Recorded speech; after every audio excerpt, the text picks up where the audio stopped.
வாழ்க வையகம், வாழ்க வையகம், வாழ்க வளமுடன். ஜீவ ஆரோக்கியம் யூடியூப் சேனல் அன்பர்கள் அனைவருக்கும் இனிய வணக்கங்கள். அன்பர்களே, நாம இன்னைக்கு ஒரு அற்புதமான ஒரு தலைப்பை பற்றி சிந்திக்க போகின்றோம். மனம். இந்த மனம் என்பது கண்ணுக்கு தெரியாத ஒரு மறைப்பொருள். இந்த மனசு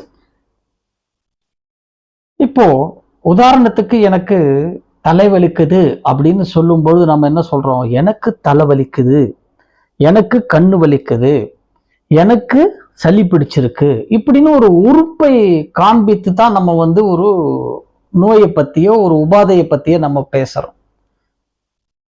ஒரு சில நேரத்துல நமக்கு முகம் வாடி இருக்கும் பொழுது, ஏன்பா ஒரு மாதிரி இருக்க அப்படின்னு நம்ம யாரை கேட்டாங்கன்னா, மனசே சரியில்லைங்க அப்படின்னு நம்ம சொல்றோம்.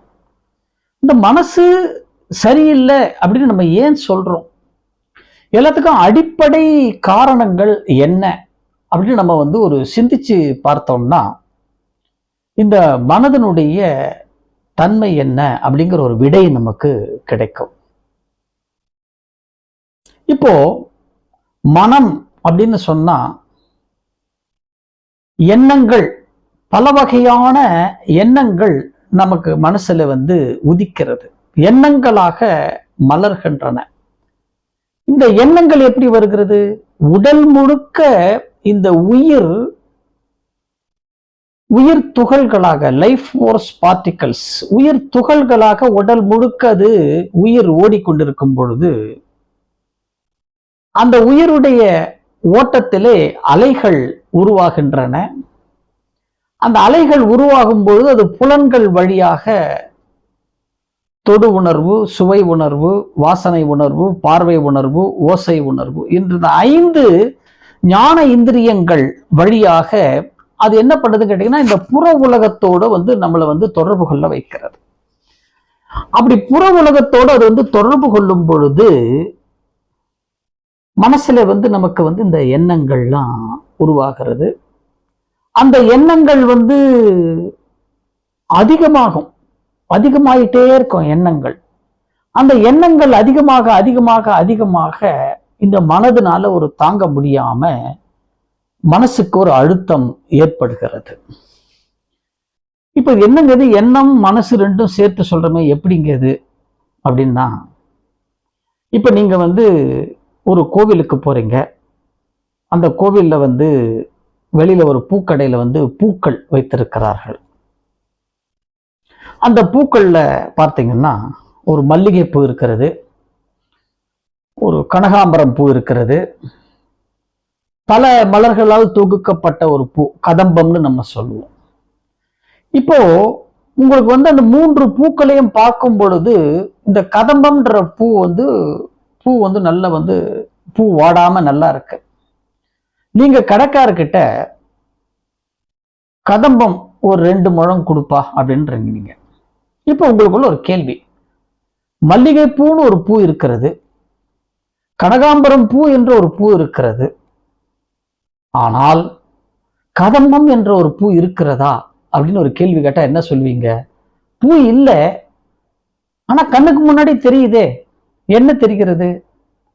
பல பூக்களில் ஒன்று சேர்ந்து கட்டியிருக்காங்க, அதுக்கு பேர் கதம்பம்னு சொல்லணும் அப்படின்னு நம்ம சொல்றோம். அது போலத்தான் பல எண்ணங்கள் ஒன்று சேரும் பொழுது, அது ஒரு தொகுப்பாக வரும் பொழுது அதைத்தான் நம்ம மனம்னு சொல்றோம்.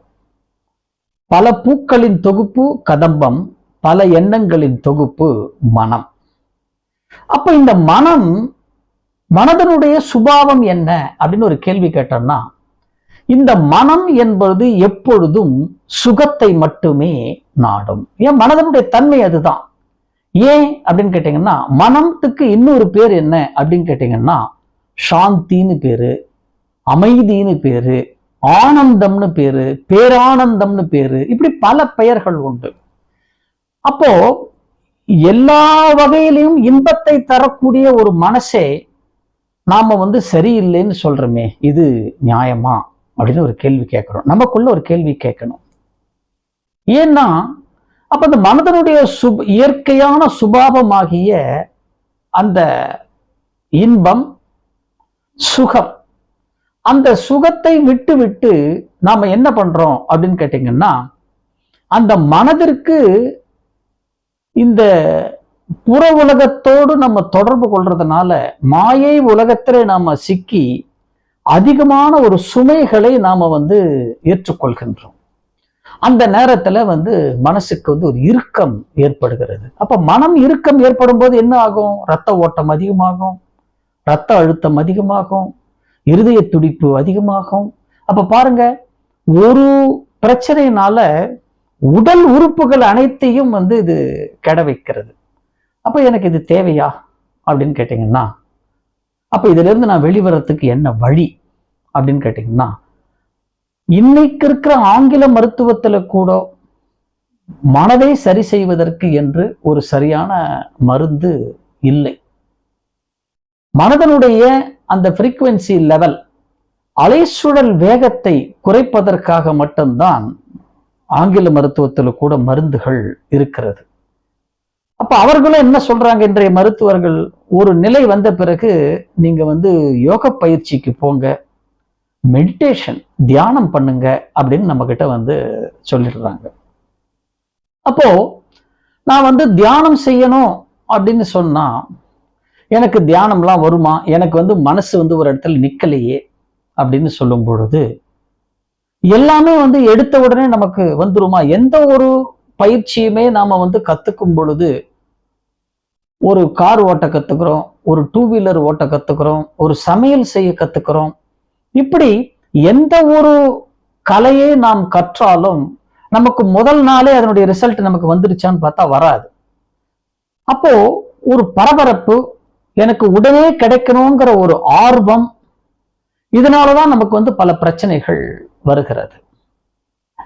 அப்ப இந்த மனதை சரி செய்யக்கூடிய, இந்த மனதை வளப்படுத்தக்கூடிய பயிற்சிகள் இருக்கிறதா அப்படின்னு கேட்டீங்கன்னா, அப்போ இந்த மனசுக்கு ஒரு மருந்து இந்த பிரபஞ்சத்துல இருக்கிறது அப்படின்னு சொன்னா, அதுக்கு பெயர் தியானம். இந்த மெடிடேஷன் தான் அதுக்கு ஒரு சிறந்த மருந்து. அது எந்த வகையில ஒரு சிறந்த மருந்தாக இந்த மெடிடேஷன் நமக்கு பயன்படுகிறது? அப்ப நான் மெடிடேஷன் பண்ணா எனக்கு மனசு சரியாயிடுமா? எனக்கு இருக்கிற பிரச்சனைகள் எனக்கு உடனே தீர்ந்து விடுமா? இப்படி பல கேள்விகள் நமக்குள்ள எழும். அந்த முதல்ல சொன்னதே தான், எடுத்த உடனே எது ஒண்ணுமே நமக்கு உடனே நமக்கு கஷ்டப்படாமல் எந்த ஒரு பலனும் நமக்கு உடனடியாக வராது. கஷ்டப்படாமல் நமக்கு வருகின்ற சில பலன்கள் நம்மிடம் நிரந்தரமாக இருக்காது. இதை உணர்ந்து கொண்டு இந்த மனதை வளப்படுத்தக்கூடிய ஒரு அற்புதமான பயிற்சி தான் இந்த தியானம். அந்த தியானத்தை நாம செய்வோம், மனதை வளப்படுத்துவோம். இந்த தியானம் எப்படிலாம் நம்ம செய்யறது அப்படிங்கிறத பத்தி நம்ம அடுத்த பகுதியில பார்ப்போம். மீண்டும் சந்திப்போம். அன்பர்களே, இந்த ஜீவ ஆரோக்கியம் யூடியூப் சேனலை நீங்கள் அனைவரும் சப்ஸ்கிரைப் செய்து கொள்ளும் பொழுது இதனுடைய பலன்களை நீங்கள் நேரடியாக அனுபவிக்கலாம். நீங்கள் பெற்ற இந்த பலன்கள் உங்களுடைய நண்பர்கள், உறவினர்கள், தெரிந்தவர்கள் அனைவருக்கும் அனுப்பி வைத்து, யாம் பெற்ற இன்பம் பெருக இவ்வையகம் என்கின்ற நிலையிலே மற்றவர்களுக்கும் இதை பகிரும் பொழுது எல்லோருக்கும் ஒரு நன்மை கிடைக்கும். தியானத்தை பற்றி நாம் அடுத்த தொடரிலே சந்திப்போம். வாழ்க வளமுடன்.